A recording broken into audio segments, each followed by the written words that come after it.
Hello students, I welcome you to the NPTEL online certified course on the topic An Overview on Maternal Health, the Antenatal, Intranatal and Postnatal Care. Myself, Dr. Barnali Ghosh, an obstetrician and gynecologist working as Assistant Professor at Viceroy Medical College and Research Center, IIT Kharagpur. In today's class, we will be continuing the previous discussion, that is umbilical cord and the fetal membranes. In this class, we are going to discuss regarding the single umbilical artery. So, we have already read that the umbilical cord contains two umbilical arteries and one umbilical vein, right? So, this is normal. But there are instances where there can be a single umbilical artery, right. So, this is the single umbilical artery. So, this is a cause of concern when we see a single umbilical artery in a ultrasound scan done antenatally. That is not an insignificant finding.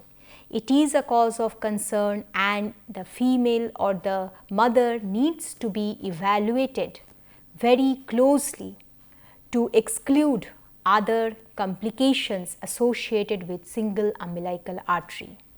Coming to the incidence is 0.5 to 1%, right, and this increases to 5% in twins.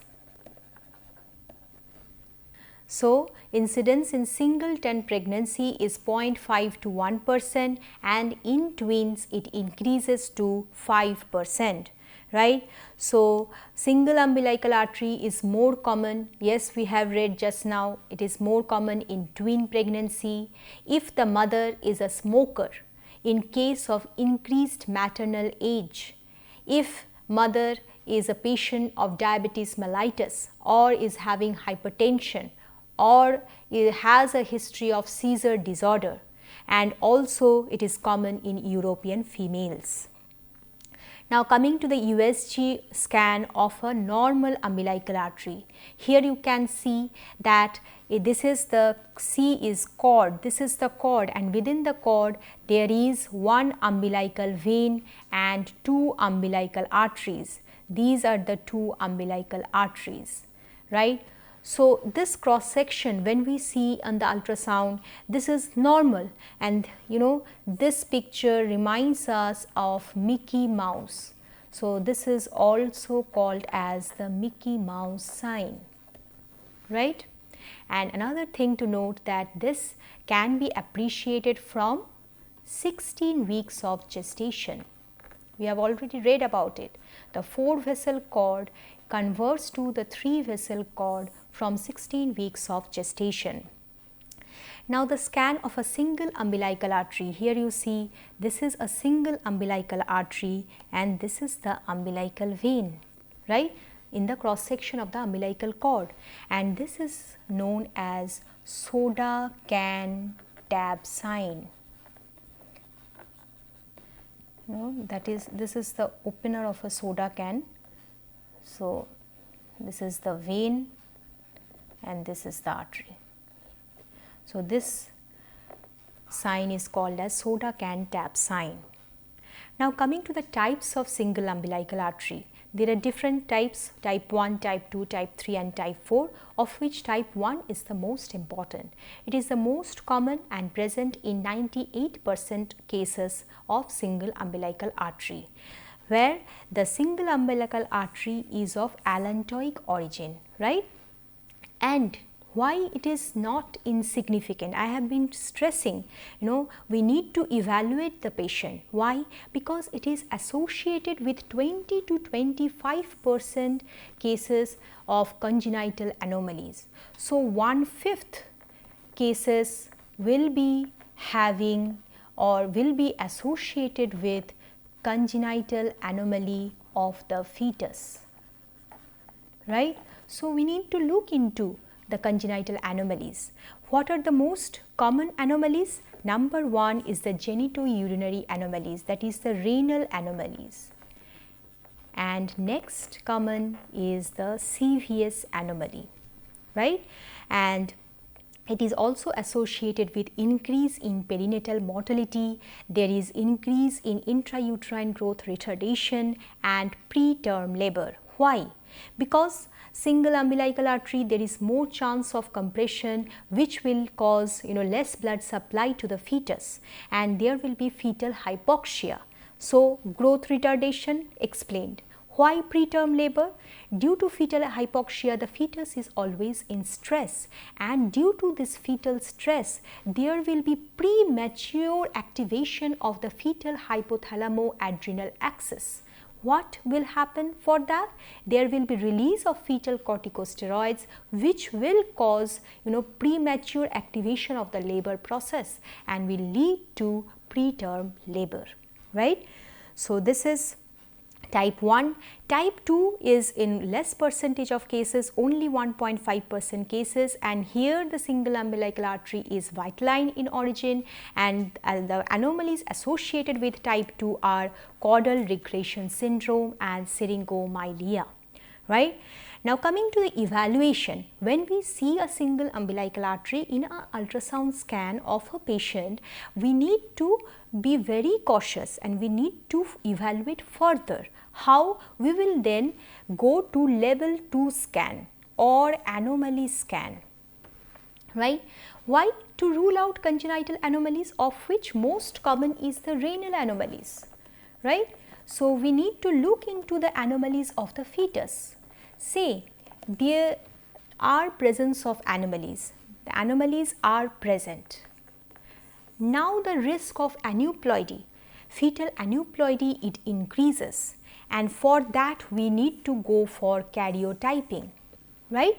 So if there is presence of any fetal congenital anomalies, we need to suspect that there may be associated fetal aneuploidy. We know the zygote normally is diploid and the fetus is diploid. In case of fetal aneuploidies, there is this scenario with single umbilical artery. So fetal aneuploidy need to be evaluated by karyotyping, and the most common aneuploidy associated is trisomy 18 or Edwards syndrome, right? And say if there is no presence of congenital anomaly, they are absent in the scan, we cannot find any anomalies. So only it is a case of isolated single umbilical artery. Then there is no need to go for karyotyping, right? Isolated single umbilical artery is associated with preterm labor. We have learned why, because it is associated with fetal stress, thereby causing release of fetal corticosteroids, releasing in premature activation of labor process, and it can also lead to intrauterine growth retardation. So that was the discussion regarding the single umbilical artery, right? Now coming to cord prolapse. Cord prolapse is an obstetrical emergency, very important topic, and if there is a case of cord prolapse, everybody starting from the obstetrician, everybody in the labor room, the nursing staff, the OT staff, the anesthetist, the pediatrician, all should be at their toes, because it is an emergency. We need to intervene as early as possible to save the fetus. The fetus is in jeopardy. Incidence of cord prolapse is 1 in 200 cases, that is 0.5%, though incidence is less, but it is an emergency, and if we face such a situation, we need to inform everyone around us regarding the diagnosis of cord prolapse, right? And this cord prolapse incidence, it is 0.5% in breech presentation. In breech presentation, the incidence increases to 1%. right? So, in fetal malpresentation, the cord prolapse incidence increases. Now, the cord prolapse can be of two types: overt cord prolapse and occult cord prolapse. These are, the diagnosis during the process of labor or after the onset of labor. It is a intranatal diagnosis, right? So, the membranes have already ruptured. When the membranes have ruptured and the cord is seen below the presenting part, the cord is seen below and it is coming out of the internal os, it is coming out through the vagina and can be seen outside the vagina in the external environment, then it is called as overt cord prolapse. In cases where the cord is not seen below the presenting part and it is not felt by vaginal examination, but it is present beside the presenting part, that is a case of occult cord prolapse. So, in occult cord prolapse, we cannot diagnose it clinically from outside because we cannot see the cord, but it can be diagnosed by intranatal USG. Say during the process of labor there is fetal distress and we are suspecting a case of cord compression, right? So, we go for a immediate USG, and in the ultrasound we can see the cord which has prolapsed and gone below the presenting part, but it is still above the internal os inside the uterus. So, it can be detected by a USG scan, and sometimes it is detected in the OT during cesarean section.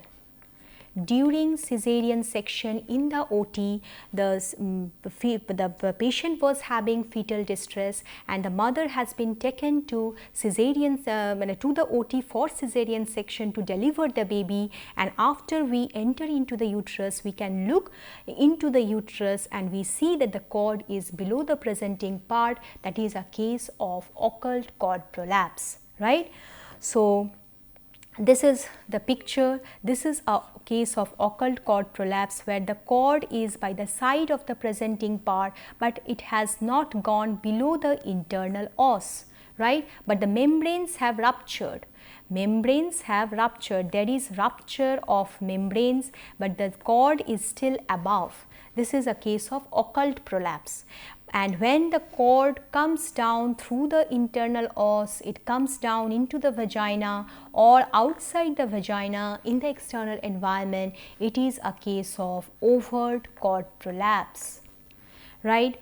Both these conditions will be resulting in fetal distress. How? In case of occult cord prolapse, there will be compression of the cord by the fetal head or the fetal parts, and that will cause compression of the blood vessels, causing decrease in blood supply to the fetus, leading to fetal distress.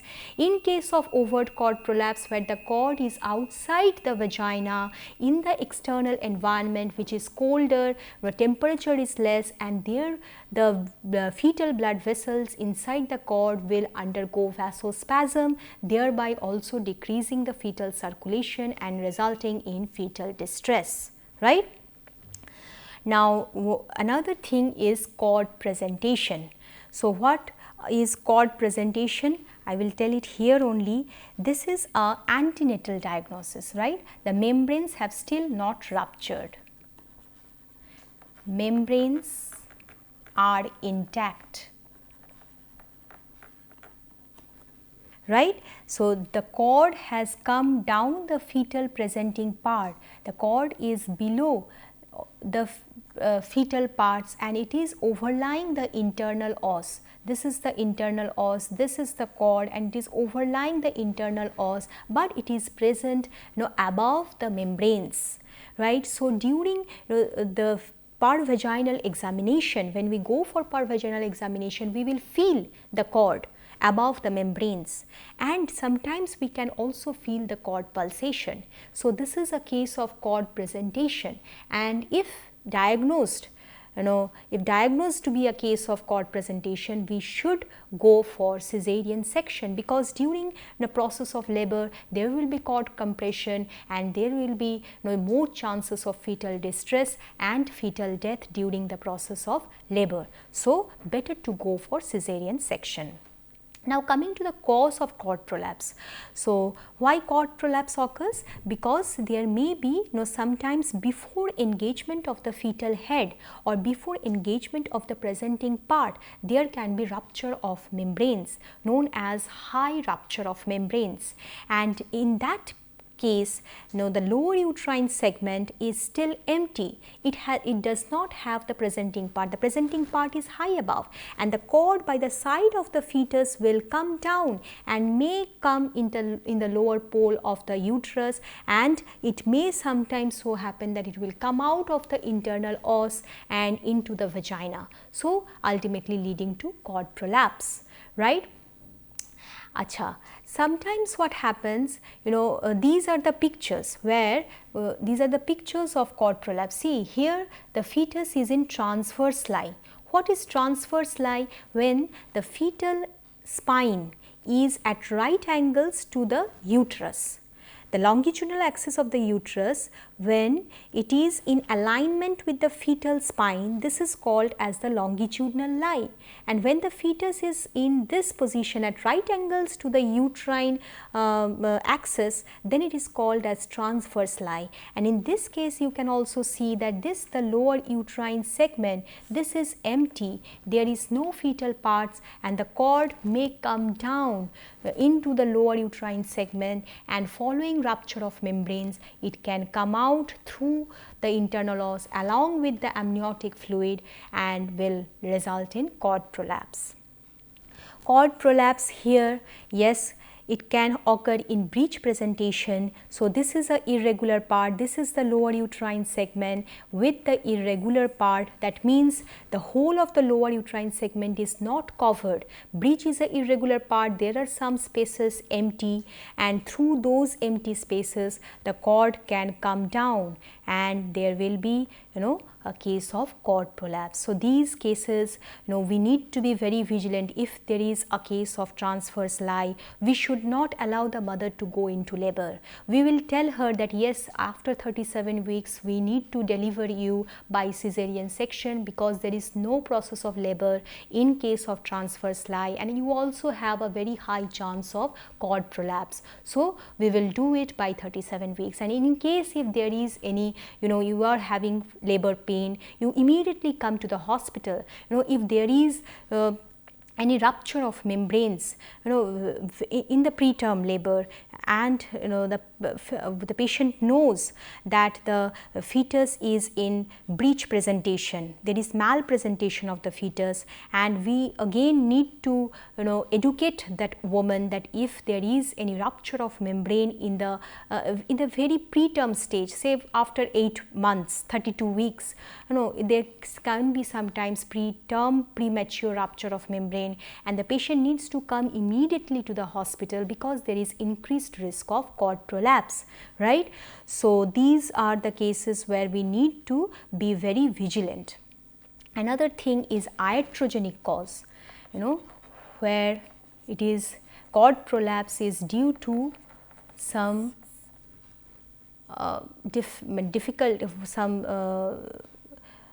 defect from our side. What happens, during the process of labor, we sometimes place a catheter. This is the Foley's catheter with the Foley's bulb, and this Foley's bulb is filled with normal saline, say 80 ml of normal saline, right, and then we attach this Foley's catheter to the thigh of the mother, and with the traction there is dilatation of the cervix. So, this is for induction of labor, and with Foley's catheter it is a mechanical method and it is very fruitful, but sometimes by mistake we fill this Foley's catheter with large amount of normal saline, say by 180 ml.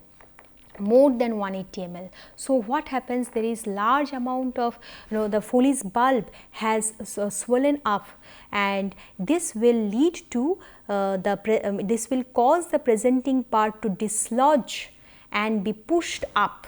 The presenting part, due to this Foley's bulb, it will be pushed up, and the lower uterine segment will now be a little bit empty, and through that empty space the cord may prolapse, right. So this is an iatrogenic cause, and through this the cord may prolapse, and there may be a case of cord prolapse. So we need to be very cautious during the Foley's bulb inflation for cervical dilatation, and it should not be more than 80 ml. 80 ml is sufficient to cause the gradual cervical dilatation and effacement, right. So now coming to the risk factors, we have already discussed malpresentation is a risk factor because the lower uterine segment is not fully covered with the fetal parts, as in case of cephalic presentation, where the fetal head, which is globular and smooth from all around, will occupy the lower uterine segment fully so that the cord cannot prolapse. There is no space, but in case of breech, there is it is irregular and there are some empty spaces. Most common malpresentation associated with cord prolapse is transverse lie. Then is footling. It is a type of breech presentation, and after footling comes the knee presentation, right. Now next is preterm labor. Preterm labor, yes, I have already told, because there is more chance that in preterm labor the fetus have not still descended, it has not engaged, and there is high rupture of membranes. Number 2, preterm or prematurity is often associated with breech presentation. So these are the risk factors for cord prolapse. In case of polyhydramnios, large amount of liquor, and after sudden rupture of the membranes, there is gush of liquor running out of the vagina, and when this gush of liquor is coming out of the vagina, it will take the cord along with it and cause in prolapse of the cord. In twin pregnancy, where there is more chance of malpresentation, there is more chance of cord prolapse. There are 2 placenta and 2 cords and can be associated with long cord, and there may be cord prolapse. In multiparity, yes, why? Because the maternal abdomen is lax, the uterus is flabby, and that cord may descend through the lower uterine segment, through the os, and result in cord prolapse. So these are the risk factors. Coming to cord presentation, we have already that we have also discussed. This is the membranes are intact. So this is a antenatal finding. The membranes are intact. Membranes are intact, and in the antenatal period or just at the onset of labor, in the early stages of labor, just to assess with our fingers during the pervaginal examination, we feel some cord like structures above the membranes, and we can sometimes palpate the cord pulsation. So this is a case of cord presentation. In cord prolapse, the membranes have ruptured. Membranes have ruptured. Labor mostly have started. Their onset of labor has already been initiated, right. So this is intranatal during the process of labor, and there can be prolapse of the cord during the descent, or due to some mishap there is a cord prolapse. This is a case of cephalic presentation, but also in cephalic presentation we sometimes end up in cord prolapse, right. Now coming to the management of cord prolapse, I have been stressing on the fact that cord prolapse is a emergency and we need to intervene very early. What to do? We will first change the position of the mother to left lateral position, right. So this left lateral position, we will change the position to left lateral so as to shift the fetal presenting part away from the cord, and thus will relieve the cord compression, right. Number 2 is call for help. Inform everyone in the labor room. inform other gynecologists, inform the pediatrician, the anesthetist that this is a case of cord prolapse and we need to intervene very early. We will next give oxygen inhalation to the mother. To the mother, oxygen is being given and that will increase the placental oxygen supply, which will ultimately increase the fetal oxygen supply, right? And also IV fluid to the mother. Ringer lactate can be started, infusion can be started, right. Now, in utero resuscitation has been done. Now, we will look for the cord, whether the cord is outside the vagina or inside the vagina. So, we have already seen that the vessels of the cord are prone to vasospasm. In the outside environment, in cold temperature, they will undergo vasospasm and there will be decreased circulation to the fetus. Even minimum handling of the cord with our fingers can also lead to reflex vasospasm. So, minimum handling, try not to touch the cord. If the cord is outside the vagina, we just take a wet gauze with normal saline and hold the cord very delicately. It should be very gentle and just push the cord inside the vagina. That's it. Very important to note, not to push the cord inside the uterus. No need for that. We just put the cord inside the vagina, right? And if the cord is already inside the vagina, then no need to touch the cord, right? And then after doing this, we will go for pervaginal examination, and that should be done also very smoothly without touching the cord. We will go for the pervaginal examination and there we will assess the cervical dilatation. What is the cervical dilatation? What is the station of the presenting part? And from that examination, we will decide whether to go for cesarean section or for vaginal delivery, right? How? If we see that the cervix is more or less fully dilated, 10 centimeter dilatation, the presenting part is low down +2 station, just above the pelvic, at the pelvic floor, then we can go for vaginal delivery with forceps, that is called as instrumental delivery, which will expedite the second stage of labor and it will cut short the second stage of labor and we will deliver the fetus very quickly. That will be beneficial also for the mother. It will decrease the blood loss and also the fetus will be expelled out very quickly so as to hand it over to the pediatrician for resuscitation.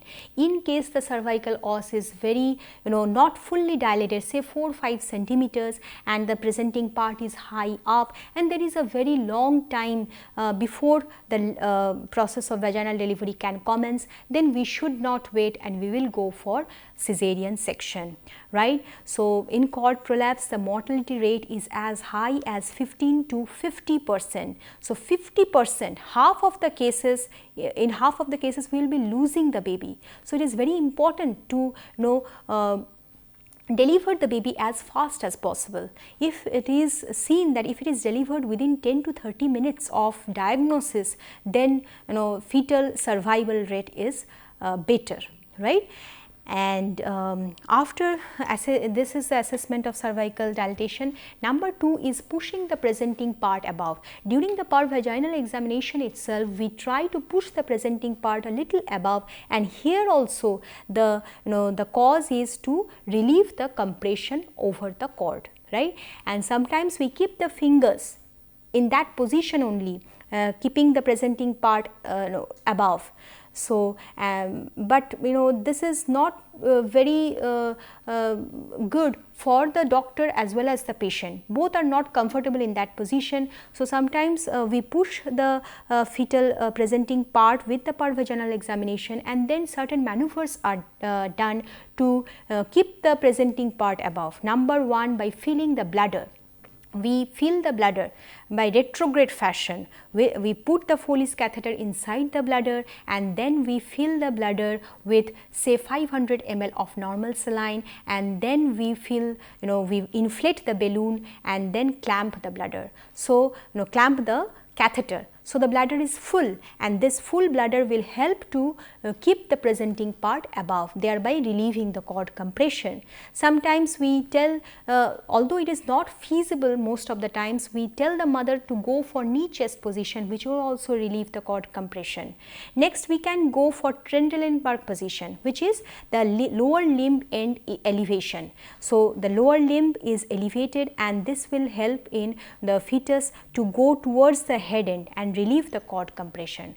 So, these are the maneuvers taken to relieve cord compression. Now, coming to the thing, that is whether the baby is alive or not. If the baby is alive, most of the times we deliver by cesarean section, and it should be done very quickly within 10 to 30 minutes. And if the cervix is fully dilated, yes, we can go for vaginal delivery with the help of forceps. If the baby is dead, it is confirmed with ultrasound that the baby is dead, then we just wait for spontaneous vaginal delivery. We will not go for cesarean section because it will do nothing but increase the morbidity of the mother. So, we will wait for spontaneous vaginal section or can go for destructive operations. Very important point to note here, that before cesarean section, for the indication of cord prolapse, just before putting the incision on the skin, we need to note the fetal heart rate by Doppler to confirm that yes, the fetal heart rate is normal and the fetus is alive. Then only we will go with the procedure of cesarean section. It is mostly done under GA. So, that was all regarding the cord prolapse. Now, we will be discussing some of the MCQs regarding the placenta as well as the umbilical cord. Okay. So, number 1 question is, human placenta is best described as discoidal, hemorrhoidal, deciduate, all of the above. Answer will be all of the above. We know human placenta is discoid, disc-like in shape. It is hemorrhoidal, that means the maternal blood will come in direct contact with the chorionic villi. So, it is called as hemorrhoidal. Number 3 is deciduate. Why? Because during the placental separation, after the birth of the baby, a part of the decidua, the spongy layer of decidua basalis, will also be shed along with the placenta. So, it is all of the above. Next, uterine flow at term. Right. So, we know uterine flow in non-pregnant state and uterine flow in pregnant state. In non-pregnant state, uterine flow is 80 ml per minute, right. In pregnancy at term, it becomes 750 ml per minute. So, this is approximately 2% of the cardiac output, and at pregnancy, at term pregnancy, approximately 15% of the cardiac output will be given to the uterus. Now, blood flow in the intervillous space at term. So, we have drawn this picture many times in the placental class. So, this is the fetal surface with the chorionic villi, and this is the maternal surface with the decidua basalis, and we have the fetal blood vessels inside the chorionic villi. These are the fetal blood vessels, right. And in the intervillous space, we have the maternal blood,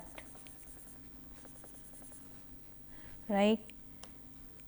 There are the septa, these are the septa, and these septa will be carrying the maternal spiral arterioles, which will give blood in the intervillous space, right. So, what is the question? Blood flow in the intervillous space. So, we know at a point of time, blood in placenta is how much? 500 ml. out of which 350 is inside the villi, right. So, 350 is inside the villus, and in the intervillar space this is 150 ml, right. So, answer will be 150 ml. Decidual space is obliterated by. So, this also we have seen. This is the uterus, uterine cavity, and say this is the embryo, right. And we know it is a case of interstitial implantation. That means this is the decidua basalis on which the implantation or the blastocyst will get implanted, and the decidua will be covering the blastocyst on all sides in interstitial implantation, and this is the decidua on the opposite side. So, this is the decidual space, this space is the decidual space. This decidual space will get obliterated by. So, as pregnancy progresses, this embryo will be growing like this, and the decidua capsularis will merge with the decidua parietalis, and this occurs at 16th week, right. So, at 16th week of gestation, decidual space is obliterated. Next, placentomegaly is diagnosed on USG if size of placenta is more than 4 centimeter or 40 millimeter. You know, normally it is 2.5 centimeters. If more than 4 centimeter, it is a case of placentomegaly and it needs to be investigated, because there are certain cases like intrauterine infections, right. In these cases there is placentomegaly. In case of syphilis, in case of diabetes mellitus, in case of Rh incompatibility, there will be placentomegaly. So, all placentomegaly needs to be investigated further. Coming to the process of labor, it is initiated by. So, just now discussed that the process of labor, it is initiated by the fetal corticosteroids, fetal HPA axis, hypothalamo-pituitary adrenal axis gets activated, causing release of fetal corticosteroids, which will cause the onset of labor. So, it is initiated by fetal ACTH. Folds of Hoboken, yes, they are found in the umbilical cord. Wharton's jelly. Wharton's jelly is a content of the umbilical cord. It is a protective covering to the umbilical vessels and derived from the mesoderm. Which of the following statements related to single umbilical artery is true?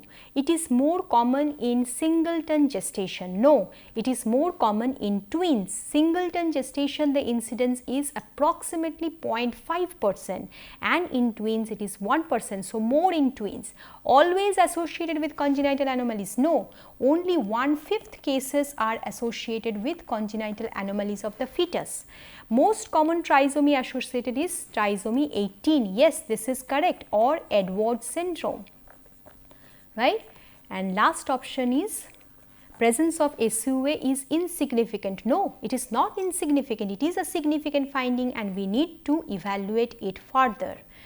Last question, consequence of placental abnormality shown in the picture. What is the picture showing? This is the membranes and this is the cord. This is the membrane, and thus the cord is inserted to the membrane and then to the main bulk of the placenta. So, this is a membranous insertion of the cord. Membranous insertion of the cord. So, what will be the consequence? Antepartum hemorrhage, postpartum hemorrhage, abruption and cord compression. So, yes, antepartum hemorrhage can occur from bleeding from these vessels overlying the membrane. Any trauma, any rupture of the membrane can cause rupture of the fetal blood vessels leading to antepartum hemorrhage. Abruption, yes, there can be abruption, there can be compression of the cord. So, all these three can happen. Postpartum hemorrhage cannot happen, right. So, A, C, D will be the answer. This is not single best, but multiple correct answers, right. So with this we come to the end of the class, and we have dealt regarding the umbilical cord, the fetal membranes, the different insertions of the cord, vasa previa, single umbilical artery and cord prolapse. So just go through them, keeping notes during the lecture classes, and references of today's class have been taken from DC Datta textbook of obstetrics, Williams obstetrics and James book on high risk pregnancy. So take care and keep reading. Thank you.